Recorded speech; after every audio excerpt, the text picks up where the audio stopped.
મિત્રો તો કેમ છો બધા મજામાં? તો સ્વાગત છે તમારું મારા નાના એવા બ્લોગમાં. તો મિત્રો આપણે પહોંચી ગયા છીએ સવારમાં વાડીએ, અને આજે આપણે બ્લુ કોડાને લઈને રોટાવેટર હાંકવા જવાનો ઓર્ડર આવ્યો છે. આપણો બ્લુ કોડો રહ્યો અને આ રોટાવેટર આપણે તેને જોડાવી લઈએ. રોટાવેટરને જોડાવીને આપણે નીકળી ગયા છીએ ઓર્ડર હાંકવા માટે. આ સ્ટેરિંગ કવર કેવું લાગે છે તે કોમેન્ટ કરી દેજો, કારણ કે આપણે કાલે જ તેનો વિડીયો બનાવ્યો હતો અને આપણે શિહોરથી લાવ્યા હતા. ત્યારબાદ પહોંચી ગયા ઓર્ડરે, મેં ચાલુ કરી દીધું હાંકવાનું. આપણે 2 દી પહેલાં જે પાળિયા બાંધવા આવ્યા હતા ત્યાં જ કે આપણે તેવી પાળિયામાં જ તે રોટાવેટર હાંકવાનું છે.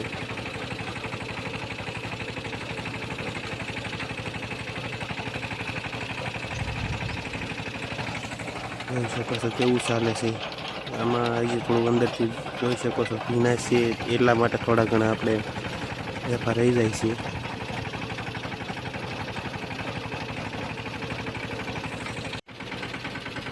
ત્યારબાદ ઓર્ડર પૂરો કરીને આપણે પડી ગઈ હતી બપોર પડ્યા એટલે આપણે નીકળી ગયા ઘર તરફ.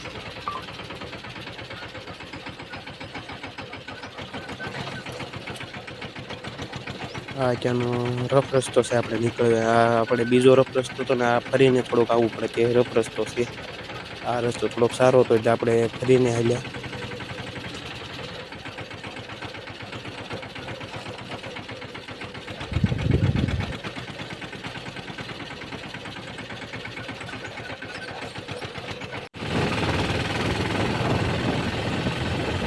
ત્યારબાદ આપણે ચડી ગયા રોડે અને બ્લુ કોડને આપી દીધું લીવર કર્યું.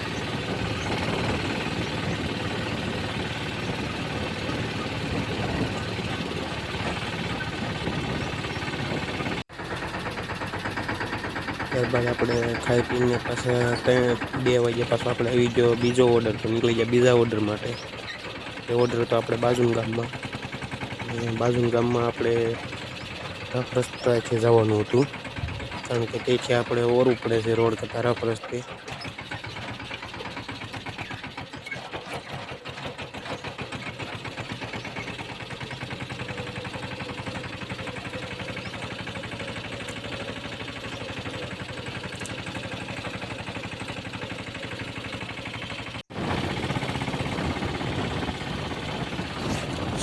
ત્યાં આપણે ગયા પણ ત્યાં આપણે ટ્રેક્ટર હાલે એમ નહોતું, તો ઓર્ડર કેન્સલ થઈ ગયો એટલે આપણે પાછા નીકળી ગયા વાડી તરફ.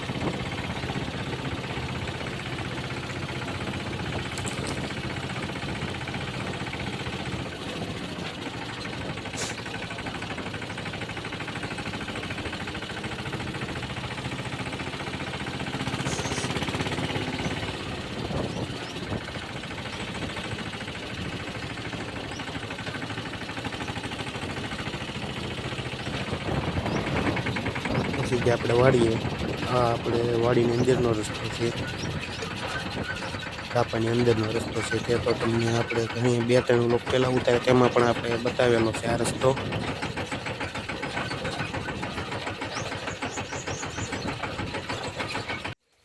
તો વાડીએ પોગીને આપણે પાછા પહોંચી ગયા ખડ વાઢવા માટે, કેમ કે આપણે દરરોજ ખડ તો વાઢવું જ પડશે ગૌ માટે.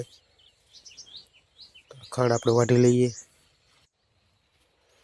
ખડ વાઢી લીધું, જોઈ શકો છો તમે. 4 કોળે આપણે વાઢવાનું હતું. તો હવે આને આપણે ઝૂંપડીએ લઈ જઈશું ગાઉને ખવડાવવા. ગા તો આપણે એક જ છે, પણ આખો દીનું આ વાઢવાનું હોય છે. ત્યારબાદ દી હાથમી ગયો છે, તો જોઈ શકો છો દી હાથમાં આપણે કેવું લોકેશન મસ્ત આવે છે. તો વ્લોગને આપણે અહીં જ પૂર્ણ કરીએ છીએ.